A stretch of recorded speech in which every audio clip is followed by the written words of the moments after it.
mutu dapat dari mana? Google, betul. Dapat dari mana?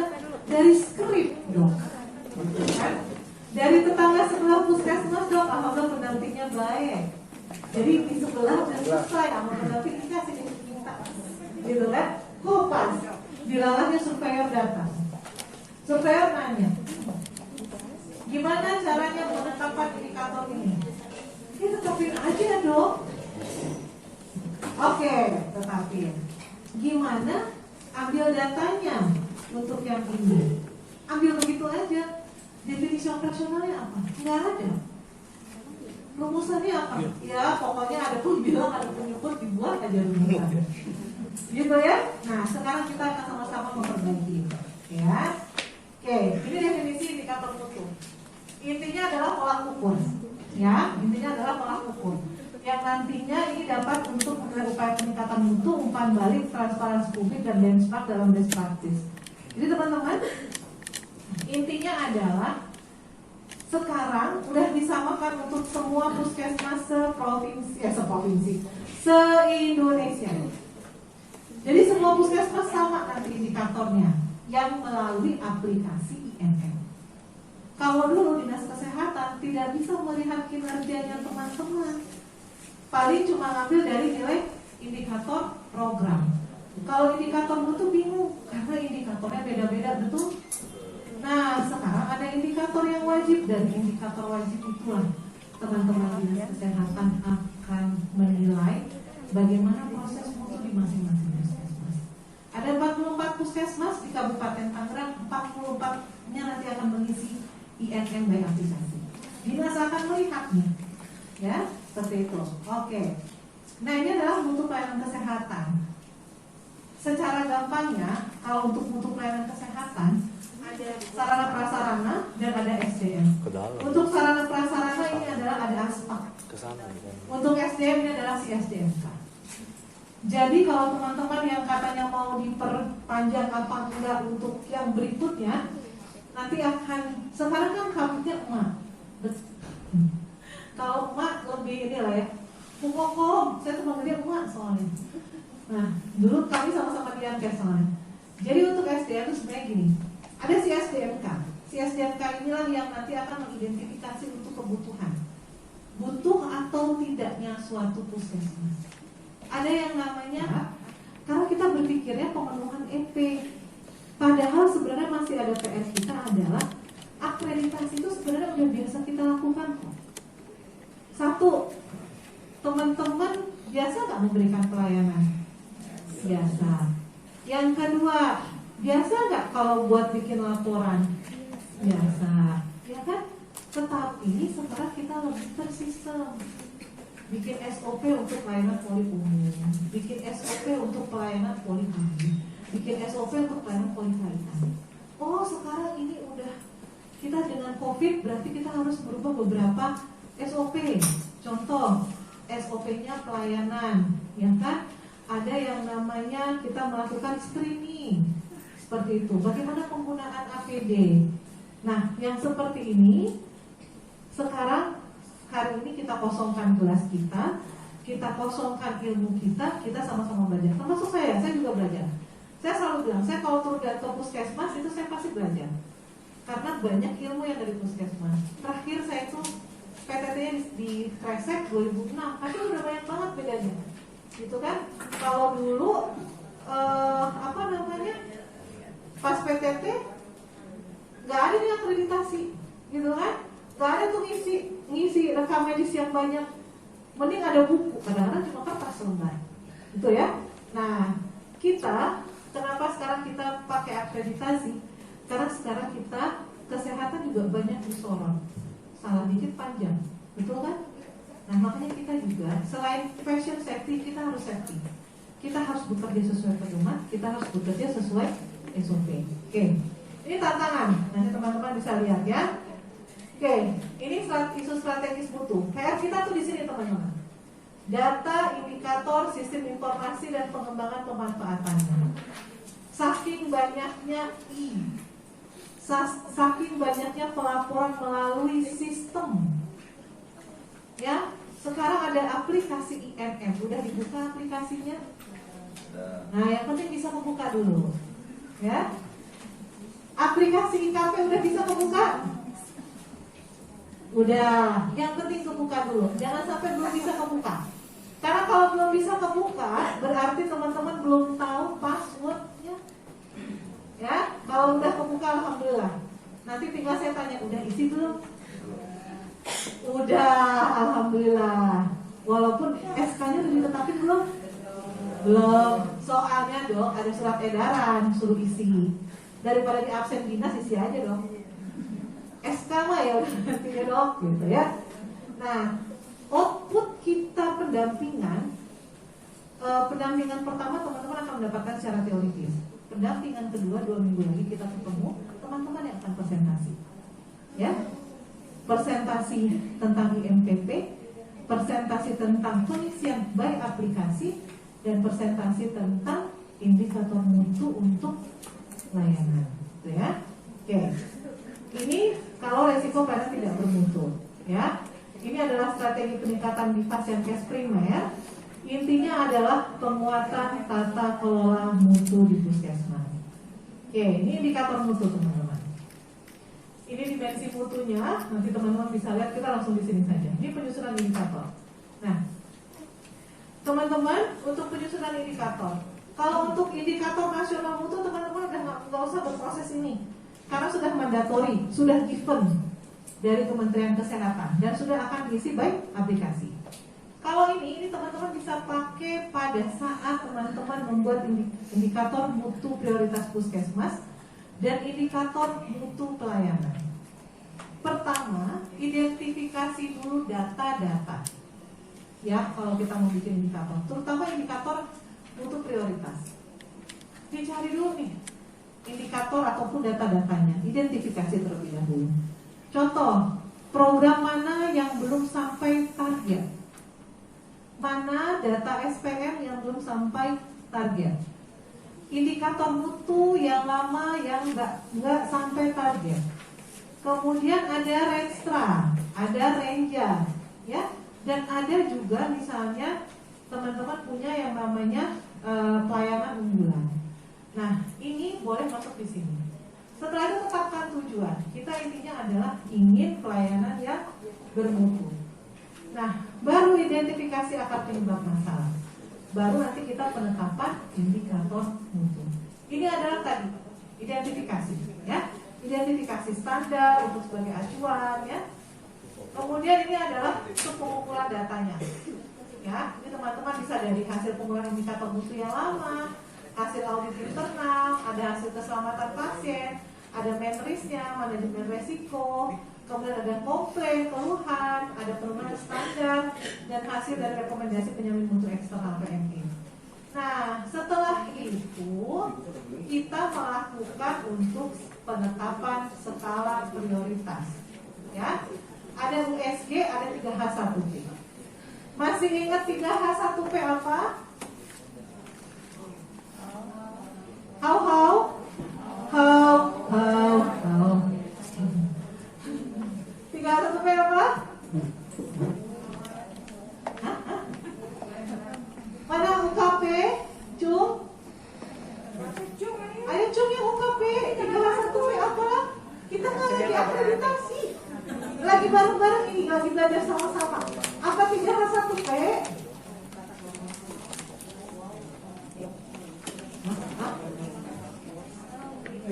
Ini puskesmas mana aja?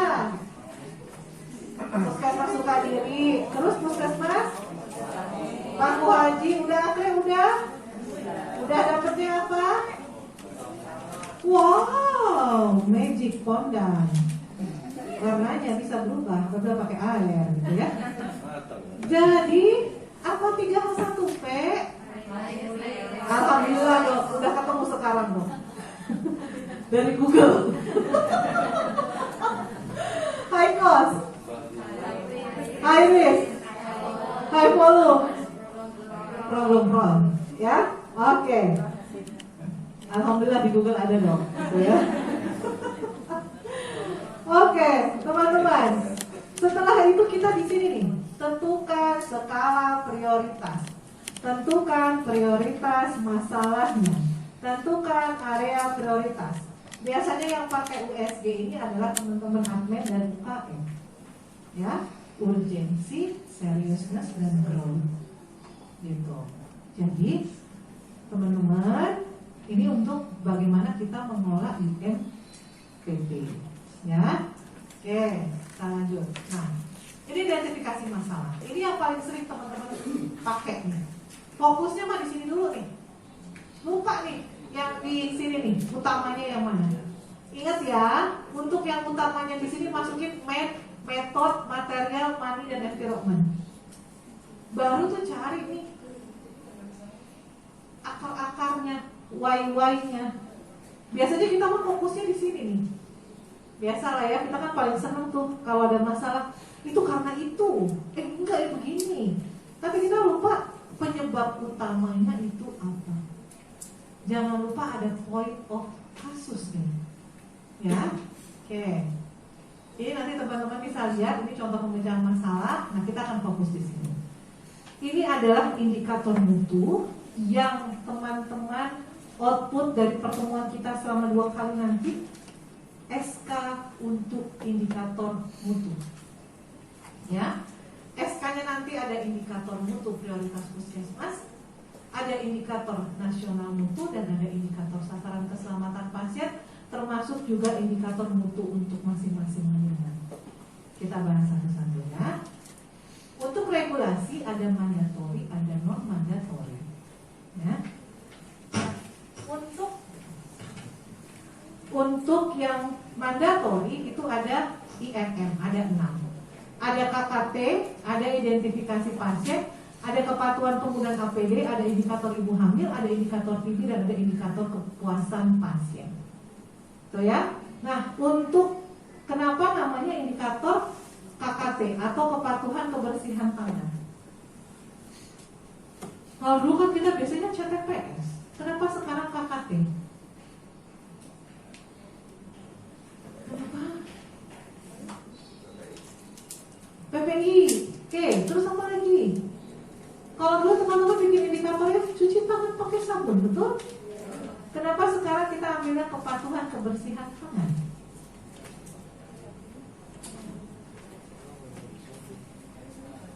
Karena sekarang tidak hanya pakai sabun, pakai hand scrub atau hand sanitizer. Itu sudah diterima oleh WHO, ya.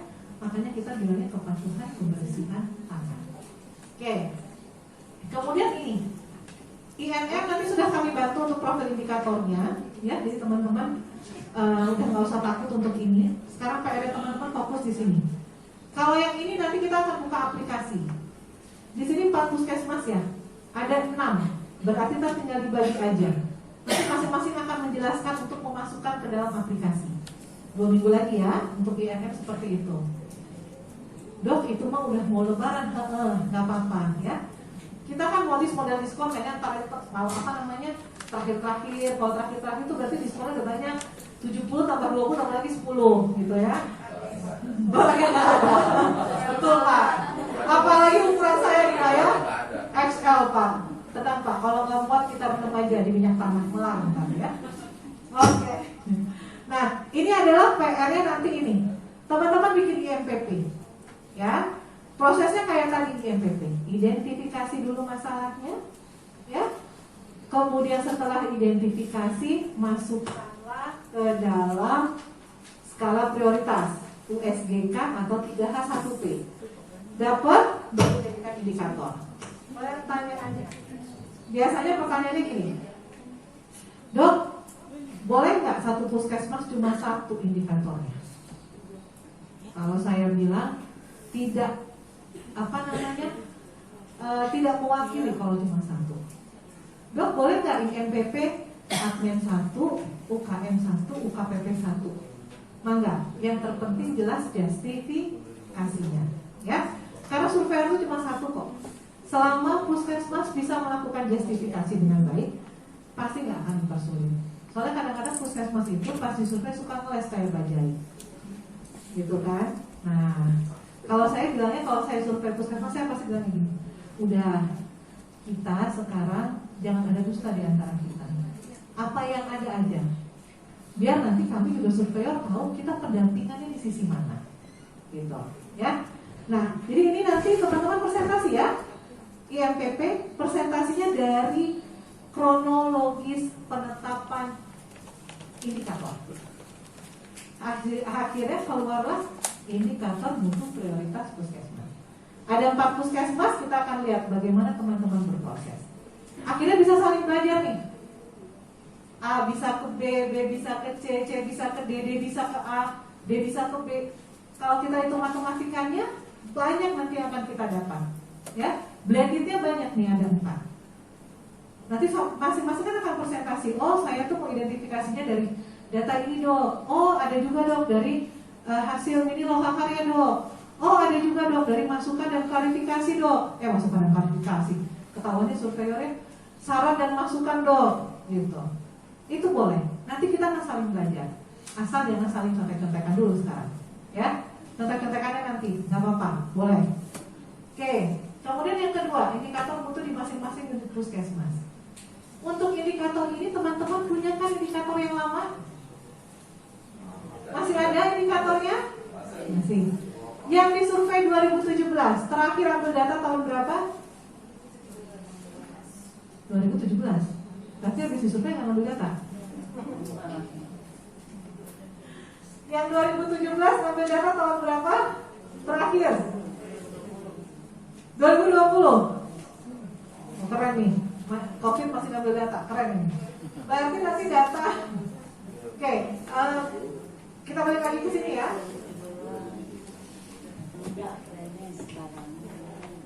Yang kan teman-teman ada yang disurvei di 2017. Disurvei dong. Nah, habis disurvei ngambil data input nggak? Enggak, itu aja. Nggak apa-apa. Yang penting jujur ya, jangan ada dusta kita. Yang disurvei 2019 siapa? Ada yang survei 2019? Ada.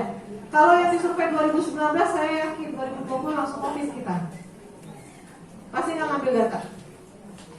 Walaupun ngambil data, pasti datanya ya. Nah, boleh nggak kita pakai? Boleh, asalkan masih menjadi representasi mutu unit. Ya, oke ya. Yang kedua, indikator mutu itu belum tercapai atau masih bisa, targetnya masih bisa kita tingkatkan. Contoh, kita ada indikator tentang rekam medis. Kemarin target kita baru 75%. Ternyata udah lewat nih sampai 80%. Udah setahun ternyata data 80%. Tapi pengisian rekam medis ini salah satu indikator yang akan kita pakai terus-menerus. Karena dengan pengisian rekam medis yang lengkap, tentunya nanti kita bisa melakukan dokumentasi yang lengkap. Boleh nggak dok dipakai? Boleh. Targetnya kita naikin. Ya. Kemudian juga contoh lain adalah itu dia tidak termasuk. Oh, kalau untuk SKP ya, untuk SKP adalah sesuai untuk pelayanan tersebut. Jadi sesuaikan untuk sasaran keselamatan pasien. Atau gini, dok saya mau ganti indikator karena udah 100%. Boleh, nggak masalah. Ya, apalagi kalau udah setahun isinya 100% semua, itu harus diganti indikator. Ya. Nah, selama teman-teman berproses di sini, nanti teman-teman boleh WA ke saya ataupun kirim ke saya. Dok, ini contoh IMPP yang saya buat. Udah sesuai belum? Nanti saya di email kan saya komentarin gitu ya. Kayak ini udah banyak yang kirim. Jalan Mas sudah kirim, kemudian Bino kemarin kirim. Jadi yang kemarin udah pendampingan kemarin tuh ada beberapa yang kirim di email. Nanti saya komentarin di situ. Biar nanti pas kita presentasi paling tidak sudah sekitar 60-70% indikator itu bisa dipakai di puskesmas. Keluarannya adalah SK indikator, gitu ya. Oke, ini ya teman-teman. Jadi nanti di puskesmas ada berapa indikator? 1, ada yang INM by aplikasi. 2, IKP by aplikasi. 3, ada IMPP. 4, ada indikator indikator mutu untuk masing-masing layanan. Oke ya, jadi aplikasi ada berapa? Ada 2. Ya, oke. Baik. Nah ini INM dan SKP.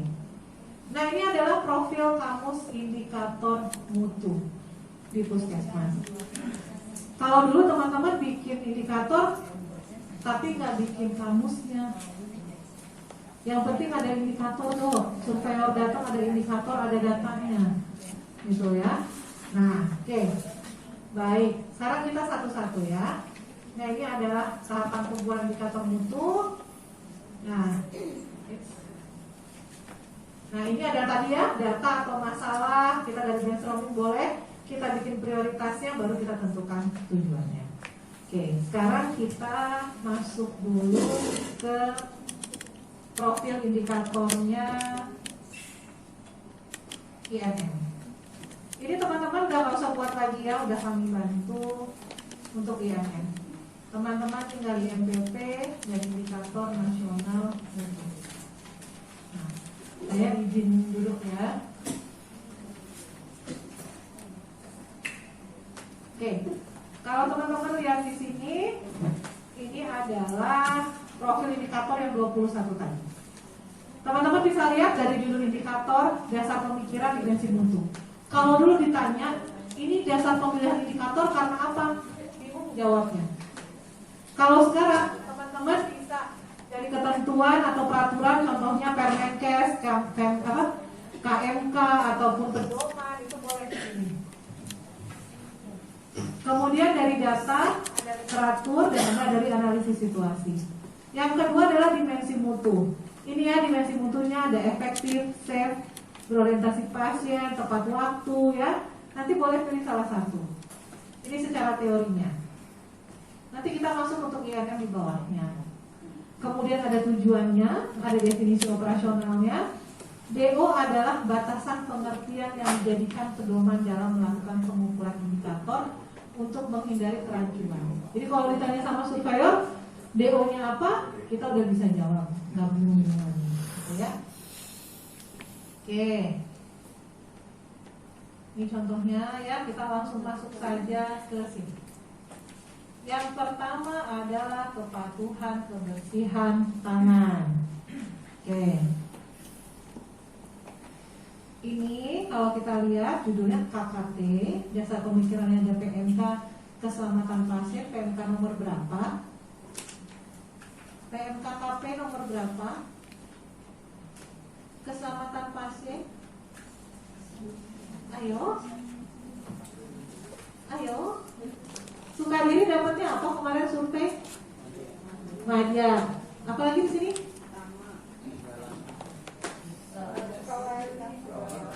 Madya. Terus? Oh, Madya 3, utamanya 1. Oke. Ayo, PMKKP apa? PMK tentang keselamatan pasien nomor berapa? Cari di Google. Nanti yang bisa jawab tunjuk tangan ya. Kita dapat hadiah. Buka puasa bila mampu. Nomor 11. Sudah ketemu ya dok ya? Oke. Sip. Kalau PMK tentang PPI nomor berapa? 27. Alhamdulillah. Nah, oke. Nah ini Kementerian tentang penanggulangan wabah ya yang sekarang. Kemudian juga untuk WHO ya, ada berapa langkah cuci tangan? Nah, ada berapa momen? 5. Oke. Baik. Nah, ini kita masuk ke DO. Kita masuk ke DO ya, biar sama persepsi ya. Langkahnya kita di sini kalau kita lihat, mencuci tangan menggunakan sabun dan air mengalir bila tangan tampak kotor atau terkena cairan tubuh, atau menggunakan alkohol base hand swab dengan kandungan alkohol 60-80% bila tangan tidak tampak kotor. Ya, kalau dia terkena cairan tubuh berarti harus apa? Cuci tangan. Walaupun dia menggunakan handscoon, ya. Nah, kebersihan tangan dilakukan dengan sesuai dengan indikasi dan langkah kebersihan tangan sesuai rekomendasi WHO. Ini indikasinya, ya. indikasi adalah alasan mengapa kebersihan tangan dilakukan pada saat pelayanan kesehatan sebagai upaya untuk pencegahan. Nah, ini tadi 5 momen. Sebelum dan sesudah. 2 sebelum, 3 sesudah. Ya, ini harus diingat. Karena ini akan menjadi indikasinya teman-teman dalam nanti menilai. Oke. Yang kelima adalah peluang. Peluang adalah waktu periode diperlukan untuk melakukan kebersihan tangan di antara indikasi kebersihan tangan. Indikasinya ada 5 tadi ya. Nah, peluangnya atau opportunity-nya nanti akan dilihat. Nah, kemudian selanjutnya adalah observer. Periode observasinya minimal 200 peluang kebersihan tangan di setiap kulit. Jadi, kalau di sini ingat bukan person tetapi peluang. Ya. Nah, masa observasinya 20 menit. Kemudian jumlah yang diobservasi pada waktu observasi tidak boleh lebih dari 3 orang. Kita lihat di sini ya, ini 3 orang. Observasi tadi tidak boleh lama dari 20 menit. Sekarang saya tanya, di sini person apa peluang untuk kebersihan tangan? Peluang. Contoh, kita 20 menit di poli umum. Contohnya, lagi ngeliat dokter. Contoh, dokternya datang nih, sebelum terima pasien, dia seharusnya melakukan cuci tangan. Berarti kita nilai dong 1 peluang. Yang kedua, setelah megang pasien, mau ketemu pasien satunya lagi, cuci tangan nggak? Cuci tangan. Oke. Terus setelah itu ternyata pasiennya ini melakukan yang namanya ada luka, jadi dia mau bersihin luka. Cuci tangan nggak dokter? Cuci tangan nggak? Cuci tangan. Tadi awal dia udah cuci tangan, ya kan? Terus sekarang dia mau tindakan cuci tangan nggak? Dilihat dulu, dia pegang barang lain atau tidak. Kalau dia sudah memegang barang lain, dia harus melakukan cuci tangan sebelum melakukan aseptik, sebelum memeriksa tubuh pasien. Kita harus pastikan tangan kita ini bebas dari kuman. Tetapi kalau pasien datang dia langsung tindakan dan posisinya dia masih hands off, ya, belum hands on, itu kita boleh bilang dia boleh langsung melakukan pasien tindakan. Tapi kalau dia udah cuci tangan, tapi nulis dulu anamnesanya, ya kan? Terus baru nanti melakukan tindakan. Jadi sebelum tindakan dia harus melakukan cuci tangan, gitu ya. Oke. Ingat teman-teman, untuk kepatuhan kebersihan tangan yang dinilai adalah jumlah peluang. Contoh, misalnya satu hari ini kita ngelihat 3 orang yang ada di poli umum. Dari 3 orang ini, ternyata kita masing-masing orang ini udah dapat 30. Udah dapat 90. Besok kita lakukan lagi misalnya contoh di poli gigi. Ada dokter, ada perawat. 2 dong. Masing-masing dapat lagi 30. Dan dapat 150 nih. Kurang 50. 3 hari selesai. Boleh dong? Boleh. Karena kita yang dihitung adalah peluang, bukan orang, bukan individu, tetapi peluang, gitu ya. Oke. Baik. Kita lanjut ya. Nah, selanjutnya adalah APD. Untuk APD, teman-teman jangan lupa sesuaikan dengan arahan dari WHO.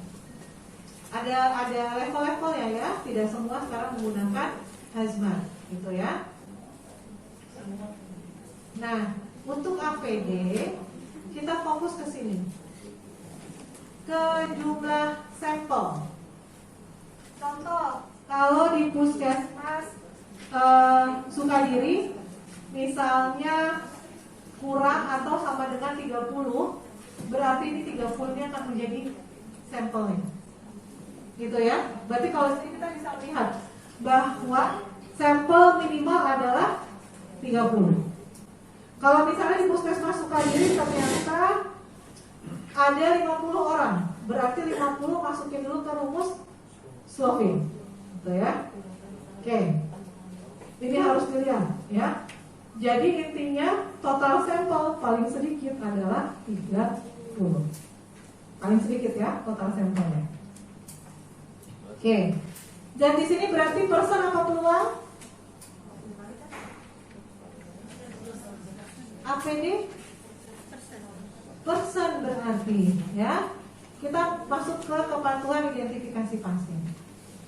Kepatuhan identifikasi pasien kita sama. Ini adalah persen. Nah, kalau melihat kayak gini teman-teman, misalnya pertanyaannya gini, karena kemarin ada puskesmas tanya gini, loh boleh nggak kita barengan nih ngambil datanya, ambil data kepatuhan kebersihan tangan, sambil kita melihat APD-nya, sambil kita melihat identifikasi pasien, boleh. Contoh, kita lagi melihat dokter A, ya, atau dokter namanya siapa dong? Dokter Kiki, ya, kayak adik saya namanya Kiki. Dokter juga dong, tapi di Tangsel, ya. Nah, misalnya kita lagi mau lihat dokter Kiki hari ini. Nah, yang pertama kan kita mau lihat kepatuhan kebersihan tangan, betul? Nah, sebelum melihat proses kepatuhan kebersihan tangan, kita bisa lihat dokter Kiki menggunakan APD sesuai dengan level atau tidak. Misalnya beliau di polimum ya dokter? Bisa di polimum. Seharusnya level berapa di polimum? Level berapa di polimum? Dokter level berapa biasanya? Oke, level 2. Udah dong, udah sesuai. Cetak dong dokter Kiki. Iya kan? Kemudian dokter Kiki juga kita mau ambil datanya tentang identifikasi pasien. Ya, identifikasi pasien minimal berapa teman-teman? Minimal berapa? Bukan. Kita kalau mengulang mengidentifikasi ulang, apa yang kita ulang ke pasien? Ya, berarti berapa minimal? 2. Ya, nama dan tanggal lahir bukan umum. Nama dan nik, ya. Terkadang orang lupa soalnya sama nik. Kita tuh terbiasanya nama sama tanggal lahir, ya. Kalau sama alamat jangan tanya kampung, tapi tanya alamat lengkap. Soalnya satu kampung banyak yang namanya Siti, ya. Itu anak saya soalnya. Soalnya saya diprotes sama anak saya, kenapa namanya Siti? Soalnya dia kalau pergi kemana-mana tuh lama diperiksanya gara-gara ada Sitinya dia. Ada Sitinya di depan soalnya, Siti dan dia Zafira. Jadi kalau dia lagi pergi kemana gitu kan, udah paspornya ada Sitinya udah deh. Dia paling lama itu suka nungguin dia gitu, jadi suka marah sama kita. Ada Siti soalnya. Nah, udah nih 3, kita ulang ya. Ada berapa INM? Indikator nasional mutu ada berapa teman-teman? 6. Yang pertama adalah kepatuhan kebersihan tangan. Yang kita nilai adalah peluang apa persen? Peluang. Minimal berapa peluang? Minimal berapa peluang? 200 peluang. Satu hari minimal kita menilai orang berapa tenaga kesehatan? 3. Berapa lama? 20 menit. Oke ya. Yang kedua itu tentang penggunaan APD. Peluang apa persen? Persen. Berapa persennya? Kalau kurang sama dengan 30 total sampel, berarti minimal adalah 30. Kalau di atas 30 kita masukin dulu ke rumus Swabbing. Oke. APD-nya disesuaikan dengan level pelayanan. Sekarang saya tanya, kalau pendaftaran tanggal berapa? 1, betul. Karena dia tidak ada hubungan dengan pasien dan sudah ada pemisah, gitu ya. Oke, yang ketiga, identifikasi pasien. Minimal berapa yang kita identifikasi ulang? 2. Ya, boleh nama dengan tanggal lahir, nama dengan nik, nama dengan alamat, tapi biasanya kita nama dengan tanggal lahir. Jangan pernah tanya umur, ya. Ini persen apa peluang? Persen. Berapa sampelnya? Total sampel kurang sama dengan 30. Kalau lebih dari 30, swabbingkan dulu, ya. 3. Dok, 3-3-nya mau saya ambil di satu orang boleh? Boleh. Ya. 3 ya, udah ya. 3 udah nih. Indikator nasional mutu. Oke, sekarang terus ke TB. Di sini ada pemegang program TB? Ada yang pegang TB? Ada cum. Nah, nanti PJ Mutu kalau mau dapat nilai data ini, jangan cari sendiri, tanya ke PJ TB. Karena jangan lupa, kalau nanti kita sudah dikasih, disahkan yang 5 bab, ada yang namanya PPN, Program Prioritas Nasional. Salah satunya adalah TB. Datanya pasti dia juga ditanya data. Jangan sampai data yang ada di sini berbeda dengan data yang ada di PJ program. Tentunya ada di UKM juga, betul nggak? Jadi nanti TB ini di UKM iya, PPN iya, ya kan? Kemudian di indikator nasional mutu ada. Oke ya? Jadi tanya dulu nih ke pemegang program. Karena di sini kita lihat ya. Kita lihat di sini ini adalah yang diambil sembuh dan pengobatan lengkap. Sembuh, dinyatakan sembuh dan pengobatan lengkap. Ya, yang sembuh dan pengobatan lengkap per jumlah semua kasus TBSO yang diobati pada tahun berjalan. Oke ya, yang pemegang TB, bukan yang sakit TB, bukan yang pemegang TB, ya. Yang pemegang TB ini dan ya, bukan atau. Udah dibuka aplikasinya? INM tentang TB udah dibuka? Udah lihat? Colek-colekan. Kalau belum besok dibuka. Itu pertanyaannya banyak kalau TB.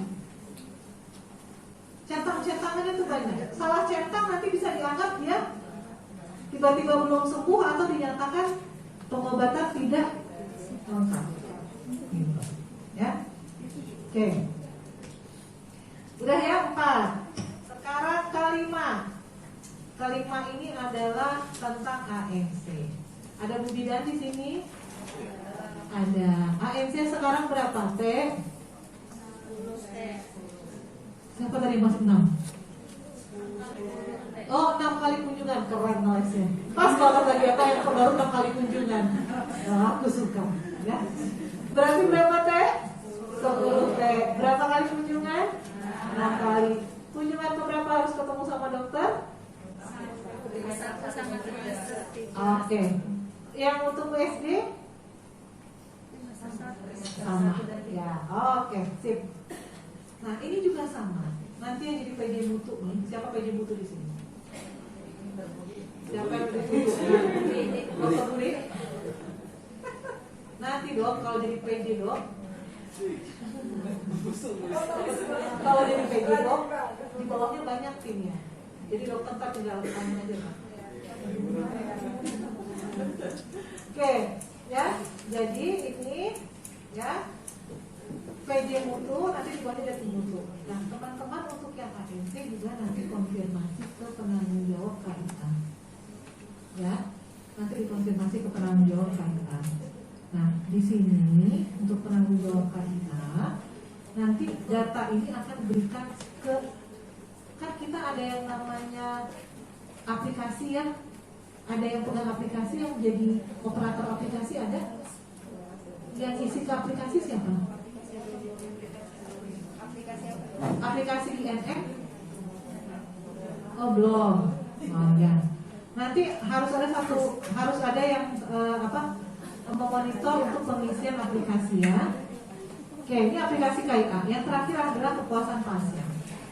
Ya, untuk kepuasan pasien teman-teman, ini nanti kita akan menggunakan Permenpan. Ya, Permenpan RB. Oke.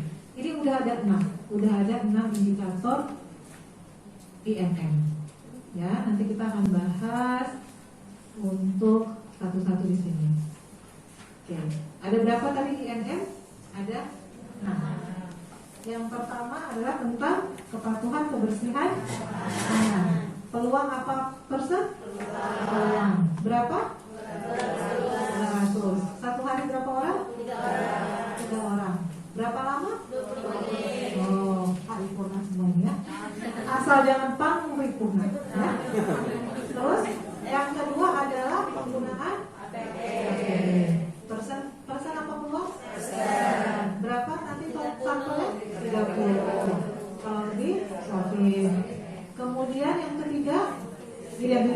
pasien. Sama kayak APD. Untuk TB, konfirmasi ke pemegang program TB. Untuk AEC, konfirmasi ke pemegang program KIA. Untuk kepuasan pelanggan ada 9 pertanyaan dasar. Kita pakai PMFA, nanti kita lihat ya. Oke, baik, satu-satu. Ini ya, kepatuhan kebersihan tangan. Nah, ini jumlah tindakan kebersihan tangan yang dilakukan, jumlah total peluang kebersihan. Berarti di bawahnya ini kita nanti isinya berapa? Total peluang minimal berapa tadi? 200. Total peluang di sini berarti 200 ya. Jadi nanti tinggal di sini jumlah tindakannya ya. Oke, baik. Nah, ini kebersihan tangan ya. Ini jumlah sampel yang minimal 200 peluang. Nah, ini kita contohnya ya. Ini ada 5 sebelum. Ada 5 momen, 2 sebelum, 3 sesudah. Gitu ya. Sekarang kita lihat di sini. Kita kasih contoh. Oke, ini konsep pentingnya. Ada opportunity, ada indikasi. Indikasi itu ada berapa? 5 momen.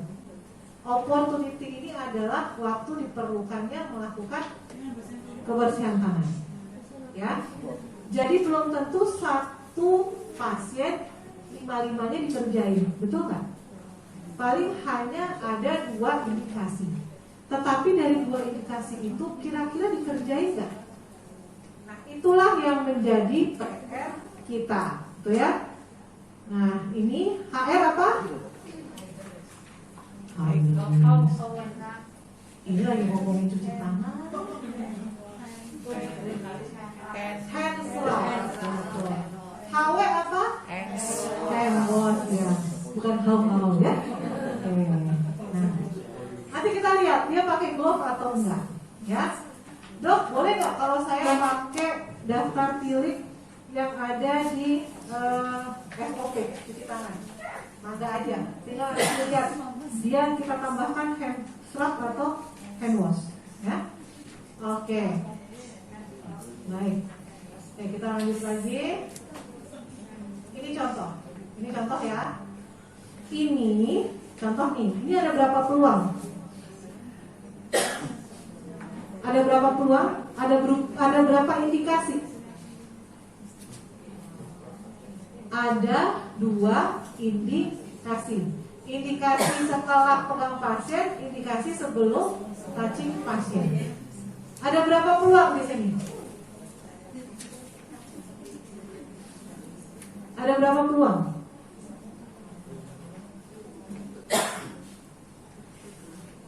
Ayo, ada berapa peluang? Gampangnya gini, indikasi itu adalah 5 momen tadi, ya. Kalau indikasi ini kan ada after, ada before, ada sebelum touching pasien, ada sesudah pegang pasien. Tapi kalau untuk yang ini, kira-kira peluangnya berapa?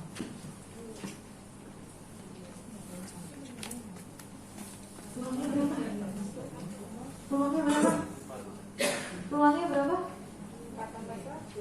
Peluangnya 1. Ini mah 4 ini kan ada tadi kan ini laka. Kita ulang ya teman-teman. Nah ini kan ini 1, ini kan ada kan 1 sebelum pegang pasien, 2 setelah aseptik, 3 kalau kena air ya atau cairan. Kemudian ini setelah pegang pasien, ini setelah lingkungan pasien, di area lingkungan pasien. Ini contohnya, makanya kita pakai nomor ini. Dipakai nomor 4 itu adalah tadi momen ke-4. Satu lagi adalah dia mau periksa pasien. Kalau di sini ada berapa? Seyogyanya dia berapa kali cuci tangan gampangnya? Siapa yang 1, siapa yang 2? Yang 1 cum. Yang satu cum. Yang 1 berapa orang, yang 2 berapa orang? Dia perlu cuci tangan berapa kali di kesempatan ini?